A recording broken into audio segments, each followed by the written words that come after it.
Dad as well. Oh, I hope he's happy with everything.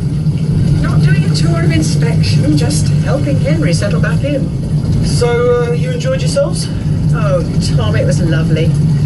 Henry took a couple of days to adjust, of course, but by the end it was like having the old Henry back. It must have been easier for him not having to worry about how Rob likes to run things. Just to see him splashing in the sea like a normal 5-year-old. Fantastic. Mind you, it wasn't all fun. We did have a few upsetting conversations with him. Really? What did he say?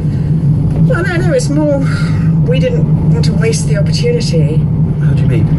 With the trial and the residence hearing coming up, we thought we needed to tell him more about what would be happening in the next few weeks. Right. But we emphasised that however things turn out, Helen really loves him. She'll always be his mum and she hopes they'll be reunited soon. That got a bit emotional.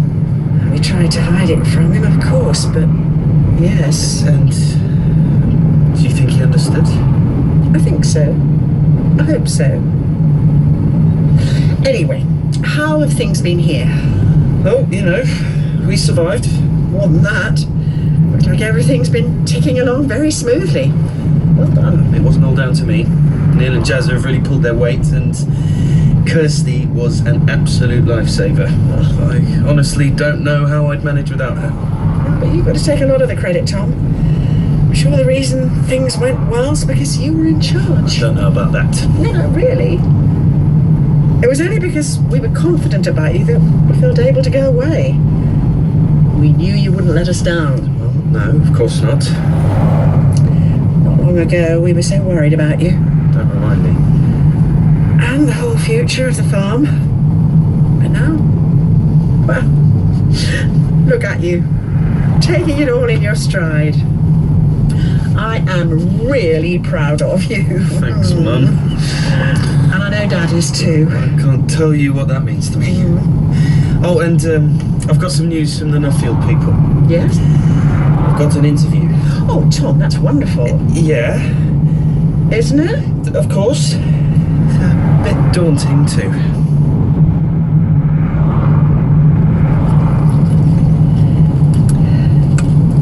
Do you want some of these beans, Carol? They're coming thick and fast at the moment. So Bert, he's got me more than well supplied. You could blanch some and put them in the freezer. Truth to tell, Joe, I've had rather mixed results freezing runner beans, but thanks anyway. I'll do these for dinner then. Sure you won't have any complaints. In the end, it'll all be down to the weather, of course. What will? Or how Madame Butterfly goes. Not easy to be enraptured by a beautiful aria if the rain's pelting down on you. It's the one thing Elizabeth can't control. She thinks she can control singers and musicians. Well, that's down to the opera company, isn't it? She's looking after the practicalities. On top of Lower Lox's regular summer activities, she must be frantic. She is. And of course, she's got the extra worry of Lily and Freddie's GCSE results coming Oh, up. that's this week, is it? Thursday. I imagine it's Freddie she's worried about. Lily's tense too, but with her, it's more a case of how many A's she's going to get. At least ticket sales are going well. Is that enough beans, do you think? Well, can we pick all the ones that are ready? I might sort a batch, like Doris used to. Oh, good idea. I'm interested to see how they turn out. Lillian's treating it as a full-blown corporate entertainment opportunity for tomorrow. Yes, I can just see Justin Elliot holding court amidst the wine coolers and picnic hampers. Shula asked if I wanted to go with her. She didn't realise we'd already got our tickets. I'm very happy she wants to join us. I did tell her. She said she didn't want to intrude. I told her not to be silly. She'll be very welcome. I think she's a bit glum at the moment. Alistair's been so busy with work. Between ourselves, I think he lost a few clients with the move to Penny Hassett, and he's working long hours to keep things afloat. And when he's not working, he's playing cricket. I told Shula if she wants to see more of Alistair, she could think about helping Fallon with the cricket tees. That's not a bad idea. Amber's playing at home next weekend. I'm sure Fallon would be grateful. After all these years, I expect Shula could conjure up a cricket tee in her sleep. Oh, look at this one. Ooh, that's a good size. A candidate for the flower and produce show, don't you think? No, I'm sure it's a tiddler compared to Bert's best. I'll just concentrate on my usual entries. Bank holiday coming up. I expect people will be putting in some intensive practice on their Victoria sponges. Chris has had a crisis of confidence in the ginger biscuit department. They weren't a huge success last year, were they? She's thinking it might be wise to revert to the tried and tested. Which for Chris would be Scones. Stick to what you know. Very wise. I've been thinking about the show, actually. What about it? I think someone should set up an award in honour of Frida Fry. What do you reckon? That's a lovely idea. I'm just not sure in what category. You must be pleased about getting the interview. Yeah, of course. Goodness knows we could do with some good news. Got a lot to do before October, though. Such as? Well, first of all, I've got to send in a load of information. Like what? 5 key questions I want to ask on my study visits. A summary of the desktop research I've done so far. There you go. Thank you. And a list of the references I've consulted. Okay. And that's just the start of it. They've recommended that I make contact with the regional Nuffield group. They can tell me more about the scheme and sort out a pre-interview briefing. Sounds like a good idea. I'm sure that'd be very helpful, Tom. I'm going to need all the help I can get. How did they describe the interviews? Oh, yeah, here we are. Appropriately demanding. I'm sure you'll be Don't fine. get me wrong, I'm excited about it, but I'm going to have to do an awful lot of research into organic baby food between now and October. It's not locked. Afternoon. Rob. Can I come in? It's not 4 o'clock yet. Yeah, I'm aware of that. But you have had the pleasure of Henry's company for a whole week. Having only had him for 1 day a week for months. As ruled by the court. I don't mind telling you it's been agony for me being without my son for so long. Now you know what it's like for us. And as I agreed to you taking him away, As ruled by the court. I'm sure you won't begrudge me 40 minutes. Nearer 50. Oh, let's not quibble, Pat. As I was magnanimous, I was hoping you could be. Magnanimous. No, Tom. It's all right. As Rob says, we have had Henry all week. He's outside with Tony at the moment. All right, I'll go and find him then. No, it's all right. I'll get him.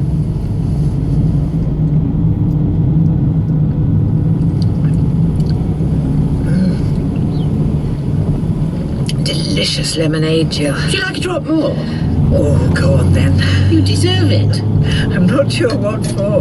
Helping me pick all those beans. Well, it's hardly the 13th labour of Hercules. And we still haven't come up with Frida's award. She excelled in so many categories, that's the trouble. Did you ever taste her rhubarb gin? I'm not sure. Oh, you'd remember if you had. Or possibly not. How's Anna? Carol? Oh, she had a bit of a blow last week. Max wants a divorce. Oh. So it really is over. I'm sorry. And I took it very badly. Cuddled up to a bottle of whiskey. Really? Nearly empty by the morning. Oh, Carol, you must be frantic. I've tried to get her to open up about it, but she insists she's fine. She doesn't want to talk about it or cry on her mother's shoulder. She just wants to get on with her work. It can be a useful distraction at times like this. The trouble is, work is giving her just as much stress as her private life at the moment. Is Helen's case not going well? And I can't really tell me anything material, of course. She's much too professional for that, but I know it's weighing heavily on her. I usual. And knowing the family puts extra pressure on her. Yes, there is that, of course. I can't go into details. Just say the stakes are very high for Anna this time. And with Rob Titchener on the opposing side, she's going to have her work cut out.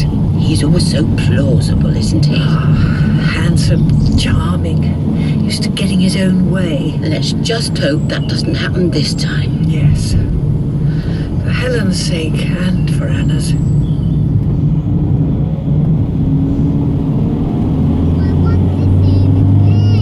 I'll take you to see them next Sunday. Promise.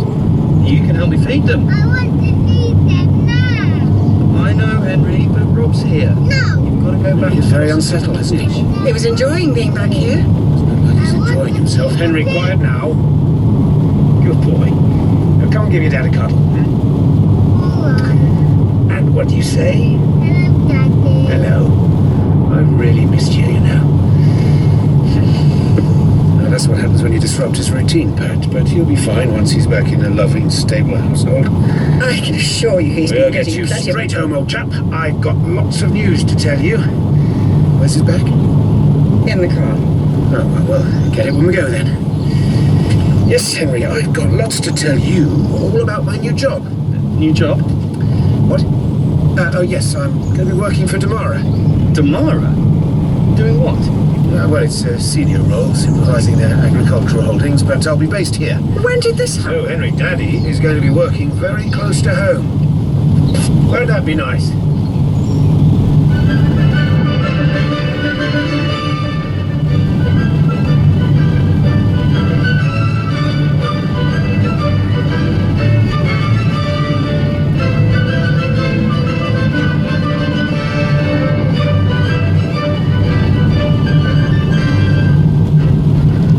Marvellous. Or not. Thank you.